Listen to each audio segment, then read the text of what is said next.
Hello students, my name is Shayan Mitra. I am the faculty member of Greater Kolkata College of Engineering and Management. Today I am going to taking the class of digital signal processing. In this subject, another thing, the subject code is OE-601A. Okay, so let's begin with our lecture. Um, so as we are discussing in this subject, we are going to discuss about the Z transform, different kind of signals and their functions, their systems. After that, after describing the Z transform, we are going to understand one second. Yes, at the first in this subject, with the subject code as we know, that is OE-601A. Okay, this is the subject code. Okay, okay. Next, as we have already described, the subject name is digital signal processing.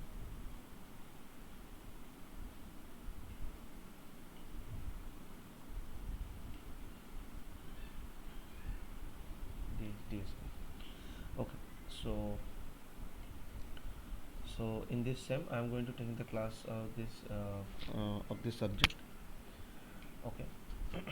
So in the first few lectures, so let's first I am going to give you the brief description about the subject matter, which topic we are going to cover in this subject, and after that, as an introduction class, I am going to take in the I am going to give a simple and brief understanding of signal. Okay, so first, in the few next with this lecture and the next few lecture, we are going to give a description about the signal. What is signal? What is the basic understand? We are going to give a basic understanding of signal and system. Okay, very brief understanding of signal and system. We're going to describe different kinds of signal. What is the significance of signal? After that, after give an brief understanding of signal, we're going to discuss about the Z transform. Okay.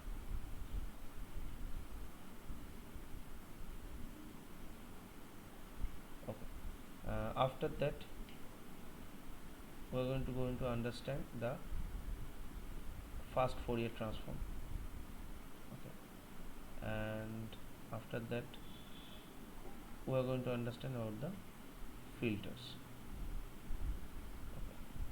And few basic understanding of filter annotations and okay. I would say filter properties and how a filter function, how we can use it in MATLAB, and practical how we can get an understanding about the filters and how it works, what is the purpose and significance of filters and that. Okay, so this is the basic structure of this subject, digital signal processing.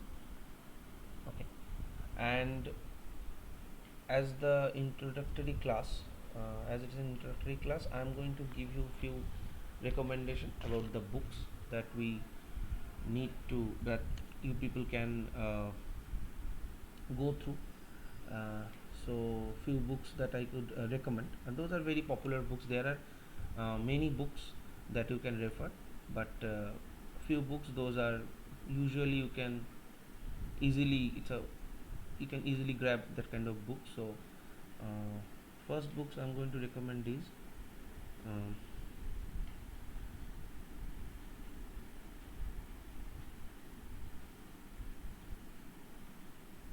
digital signal processing,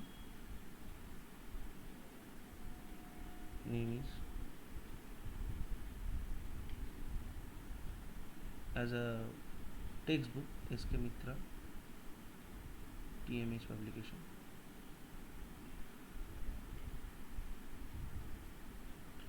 Um,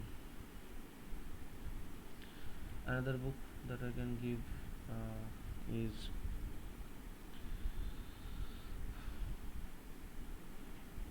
Discrete Time Signal Processing.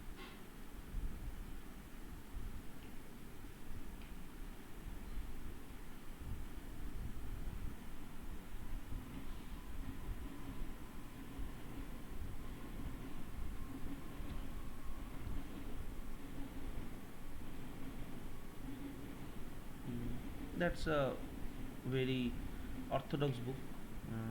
You can go through it. It's a good book, but also an orthodox book. Oppenheim and Schaeffer. It's a PHI publication.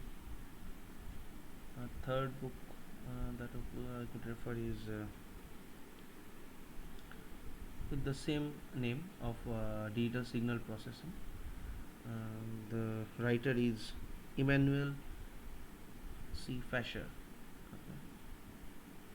Emmanuel C. Fasher and Barry J. Jarvis, and it's a Pearson publication.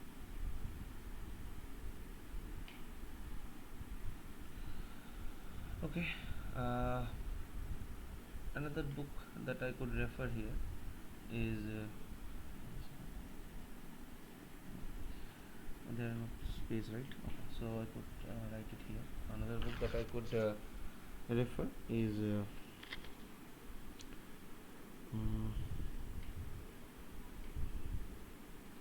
I could name the writers: Andrew Johnson,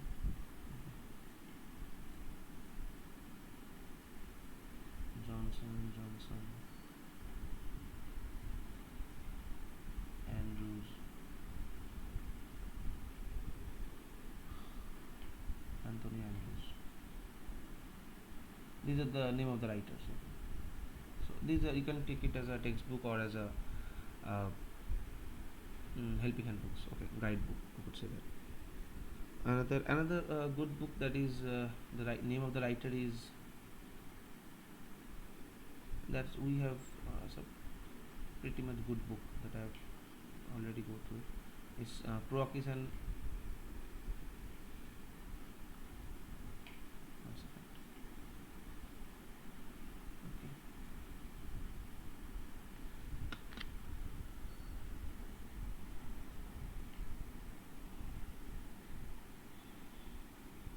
Okay, the pen is not properly working. Okay, it's okay. It's Manolitis.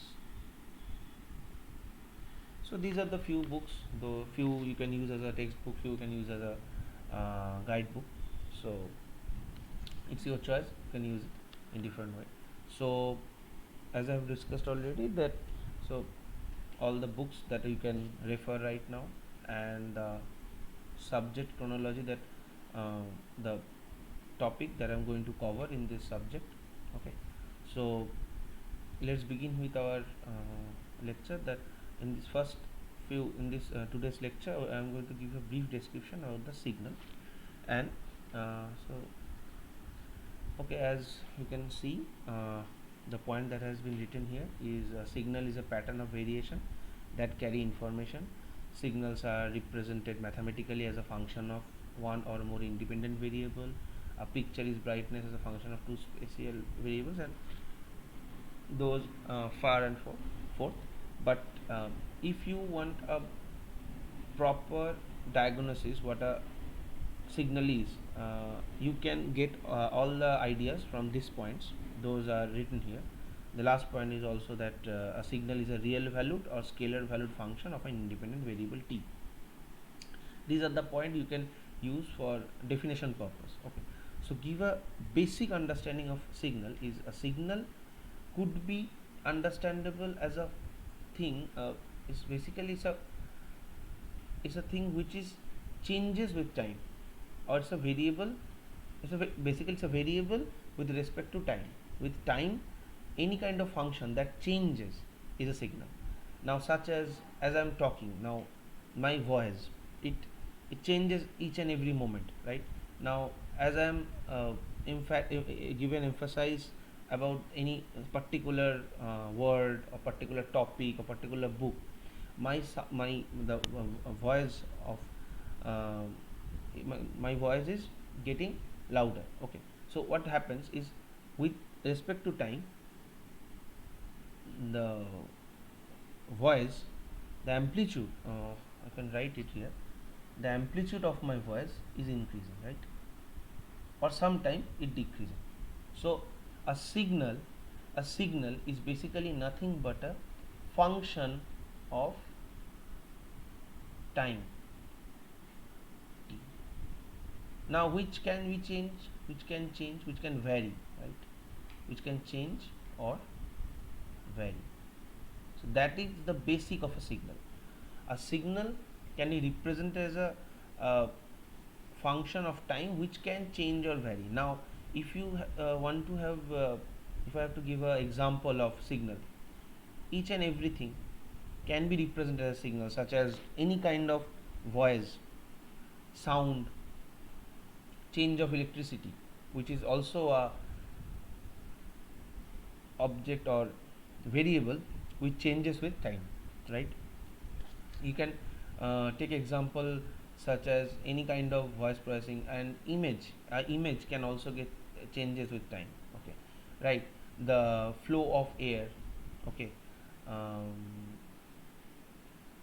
water, electric. So there are n numbers of example of signal.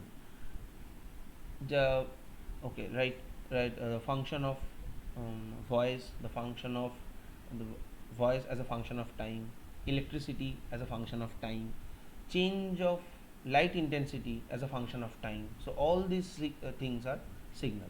So that's why we can write that what really happens. Now suppose we are using a signal, we are using a one second, we are using a converter. Suppose we are using a converter which converts, okay, which convert electric energy, okay, which convert pressure into electric energy. Okay, so what we have here, we have a transducer, right? We use a transducer, we use the sensors to detect the pressure, okay, that is put on the sensors, and according to that the transducer changes it to an electrical signal. Okay, so what we'll do, this is also a signal. Why? Because the amount of pressure is also changes with changes with time or respect to time. Okay, so anything, any variable that changes with time is a signal. Okay, now in different kind of machines, different kind of in different kind of machine, we use this signal, and we convert it from one signal to another signal. Okay, so that's what the basic definition of a signal.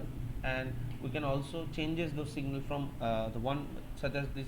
Suppose we are providing pressure on the transducer, and as according to that it changes to electrical signal or convert it to electrical signal. Okay, that is the basic of signal. Okay, so we have some examples here. This is the electrical signals, voltage and currents in a circuit, acoustic signals, audio speech signals. The base very good examples of today's very modern electrical instruments or electronics instruments, that's guitar or any kind of guitars or drums, all the synthesizers that we use or we can see in different kind of music videos and music shows. They are the a premier example of digital signal processing. Okay, we use those newly learned signal processing pattern or process to understand which kind of music. That's why in today's world we already knew that any kind of music that we used to hear is depending upon the arrangement of the music. Not only depends upon the vocalist, or not only depending upon the musical cues, or how good the composition is, but it also depends upon the arrangements through which we create the music video. Okay, the how now the arrangement part, the whole the arrangement parts is all depends upon the signal processing.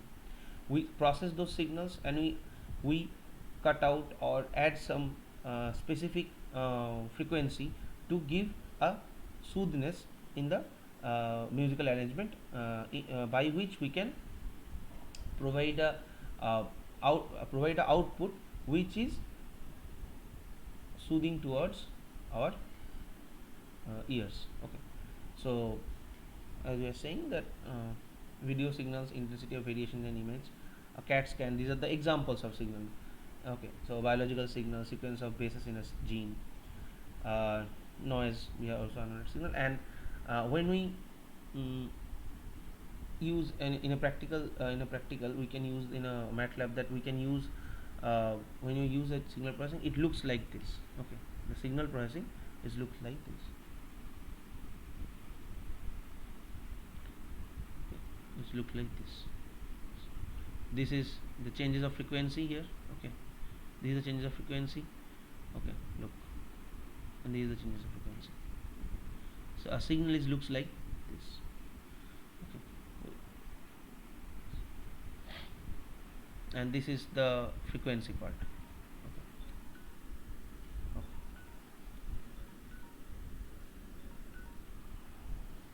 Okay, so this is the, as you have already knows all these things. This is the amplitude part, and this is the period of a signal, right? This is the period of a signal, and this is the amplitude of the signal. Okay, already know that. So from the next lecture we are going to describe more about signals, and we will discuss about the different kind of signals we are going to encounter. And very important, we are going to understand what is a continuous time signal, what is a discrete time signal, what is a digital signal. Okay, so we are going to end our lecture today. Okay, thank you.